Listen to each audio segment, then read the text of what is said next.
ज्ञानोबा दोदारे यांच्या शुभ हस्ते करण्यात येत आहे। राष्ट्रीय खेळाडू मिलिंद भाऊ कोलते यांचा सन्मान ज्ञानेश्वर माऊली गोगावले व नंदकुमार ज्ञानोबा दोदारे पाटील यांच्या शुभ हस्ते करण्यात येत आहे।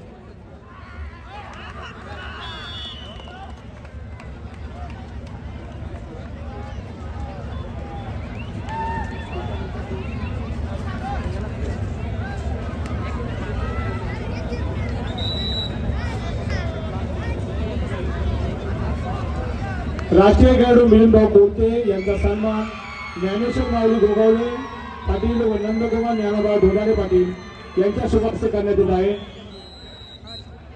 तरी त्यांनी त्याचा सन्मानाचा स्वीकार करावा।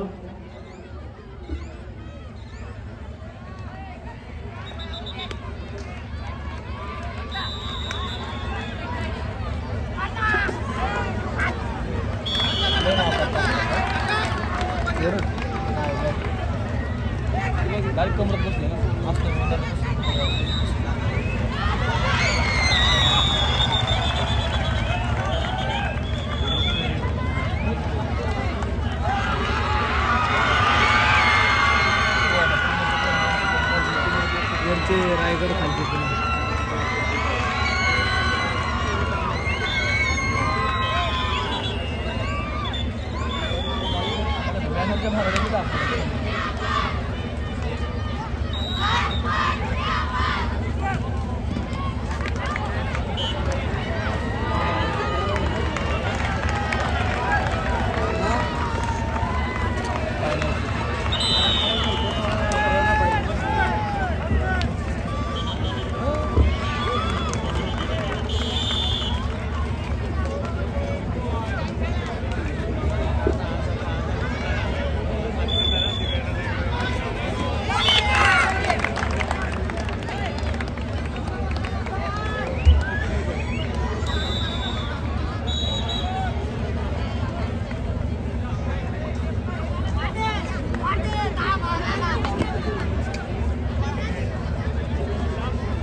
पालघर जिल्हा विरुद्ध नाशिक शहर या मुलांच्या संघाला खेळण्याकरता दुसरा भूभाग। उस्मानाबाद जिल्ह्यावरील नाशिक ग्रामीण या मुलांच्या संघाला खेळण्याकरता दुसरा भूभाग। शांताराम गुले पाटील व मदन गुले पाटील कृपया आपण व्यासपीठावर यावे।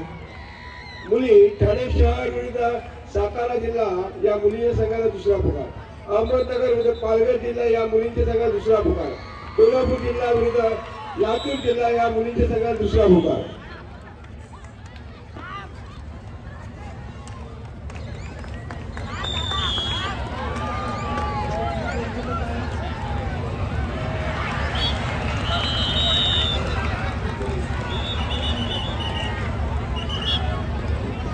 मान्य नितीन दादा गुले पाटील यांचे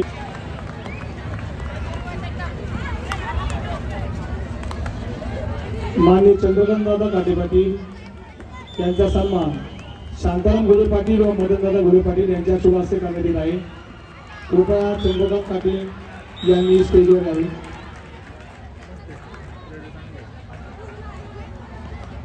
भगवान दादा सोहाने सर कृपया आपण व्यासपीठावर आसनस्थ व्हावे।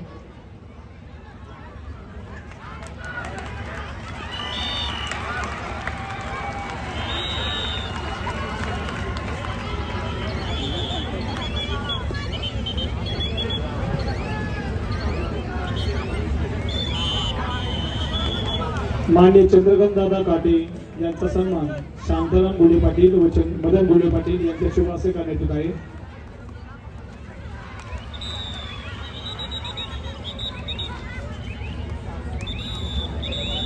धन्यवाद चंद्रकांत दादा काटे।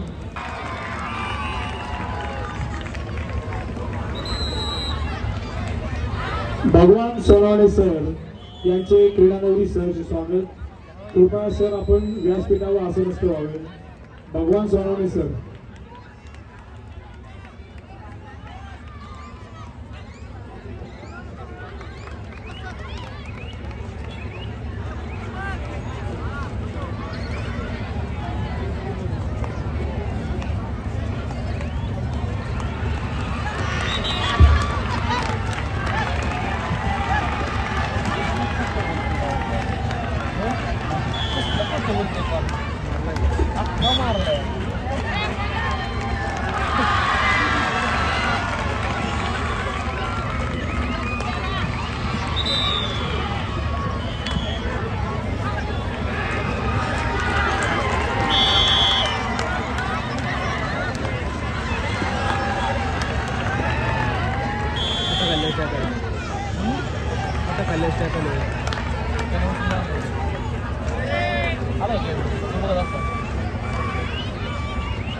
सेट करते मी बरोबर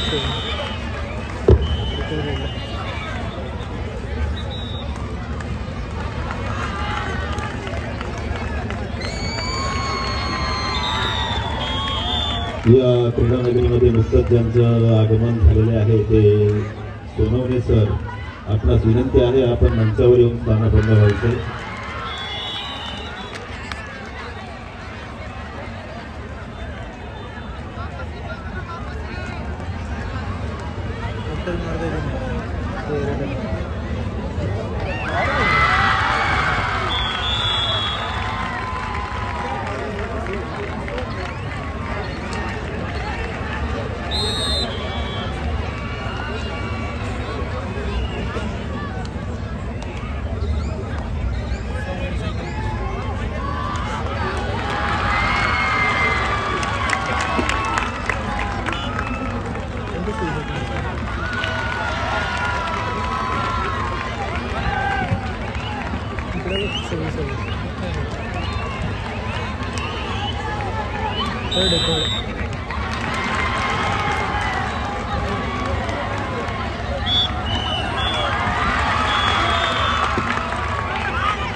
महाराष्ट्र राज्य कबड्डी असोसिएशनच्या मान्यतेने तसेच पुणे जिल्हा कबड्डी असोसिएशनच्या सहकार्याने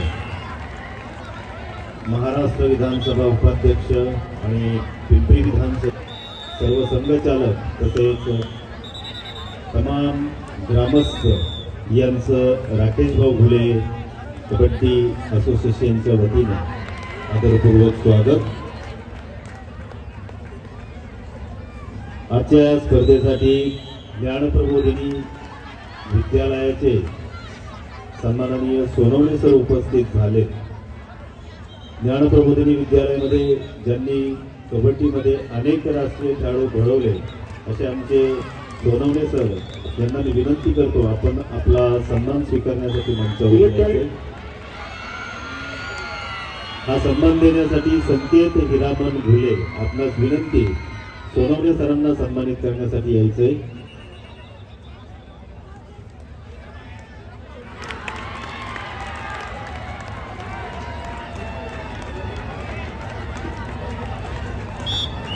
तसेच आमचे मार्गदर्शक गुरुवर्य सन्माननीय एकनाथजी वाळके यांनाही विनंती करतो आपण सोनवणे सरांना सन्मानित करण्यासाठी जायचं.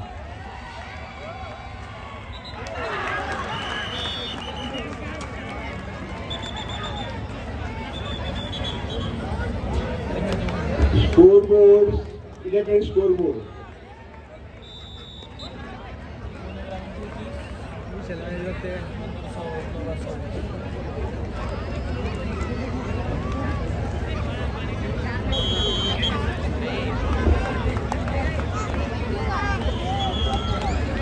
ये मॅच केला थांबवली आहे. क्रीडा क्रमांक 1 मॅच थांबवू नका. मॅच चालू करा ना. स्कोरबोर्ड राहू दे. या मॅच आपण स्कोरबोर्ड ही फॅसिलिटी नाही. चालू करा मॅच. आणि तुमची सेकंद मोजणी 10-8 10-9-8 असे म्हणून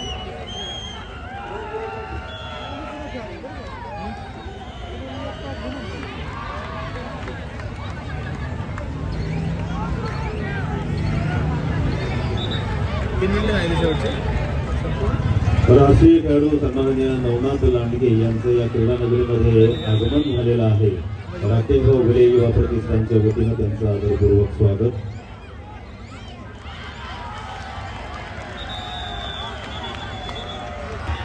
कैवल्य साम्राज्य चक्रवर्ती संत शिरोमणी ज्ञानेश्वर माऊलीच्या अभंग वचनाप्रमाणे बोपखेल गावामध्ये या कबड्डीचं इवलसं रोपटं 1968 साली रुजवलं गेलं आणि आज या गावामध्ये या कबड्डीचा सुवर्णकाळ आपण अनुभवतोय.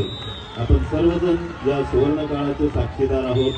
एवढ्या भव्य दिव्य स्वरूपात कबड्डीच्या स्पर्धेचं आयोजन ही एक पर्वणी सर्व पिंपरी चिंचवडकर तसेच पुणे शहरातील सर्वांसाठी सर्व गावांसाठी ही एक पर्वणीच आहे असं म्हणावं लागेल. या कबड्डीची सुरुवात आमच्या बोपखेल गावातील आमचे गुरुवर्य सन्माननीय एकनाथजी वाळके ज्यांना सर्वजण नाता भाऊ या नावाने संबोधतात. तसेच त्यांच्या समवेत वैकुंठवासी हरिभक्तपरायण बबनराव रासकर तसेच नारायण निवृत्ती घुले, सुरेश गोगावले, शांताराम घुले यांच्या मदतीनं सुरुवातीला तालुका पातळीवर आमच्या बोपखेलचा संघ दाखल झाला. हळूहळू या कबड्डीमध्ये आमच्या गावामध्ये अनेक राष्ट्रीय खेळाडू घडले. अनेक छत्रपती पुरस्कार विजेते खेळाडू या बोपखेलच्या मातीनं जन्माला घातले. विशेषतः ज्यांचा नामोल्लेख करावा लागेल ते कैलासवासी मारुती यशवंत देवकर तसेच आज ज्यांच्या नावानं ही क्रीडानगरी सज्ज झालेली आहे ते संघर्ष योद्धा काही श्रीरंग भाऊ ज्ञानोबा धोदाडे तसेच शिवछत्रपती पुरस्कार विजेते राजू ज्ञानोबा घुले, नितीन गोवर्धन घुले असे अनेक राष्ट्रीय आणि आंतरराष्ट्रीय दर्जाचे खेळाडू या बोपखेलच्या मातीत जन्माला आले आणि ही परंपरा ही वाटचाल अखंडपणे ज्यांच्या सहकार्याने विविध खेळाडू या मातीत तयार झाले असे एकनाथ भाऊ वाळके तसेच वैकुंठवासी परशुराम भाऊ घुले यांच्या या अथक परिश्रमातून या बोपखेल गावचं नाव लौकिक पुणे जिल्हा नव्हे तर संपूर्ण महाराष्ट्रभर आणि संपूर्ण भारतभर नेण्याचं काम या त्यांच्या पुढील खेळाडूंनी केलेलं आहे. त्यानंतर अनेक जिल्हा स्तरावर खेळणारे खेळाडू त्यामध्ये प्रामुख्याने कैलास मोरे असतील, रवींद्र शेळके असतील, कुंदन लोखंडे असतील, संदीप घुले असेल, अशोक घुले, प्रमोद घुले, निखिल घुले, बबन धावडे, बबन घुले असे कितीतरी खेळाडू या बोपखेल गावातनं बोपखेलच्या नावलौकिकाला साजेसा असं कबड्डी आणि या कबड्डीसाठी त्यांनी अहोरात्र कष्ट करून या मध्ये प्रावीण्य पटकावलं आणि आदिनाथ संघाचं नाव आजही प्रत्येक जनमानसांमध्ये आदरानं घेतलं जातं.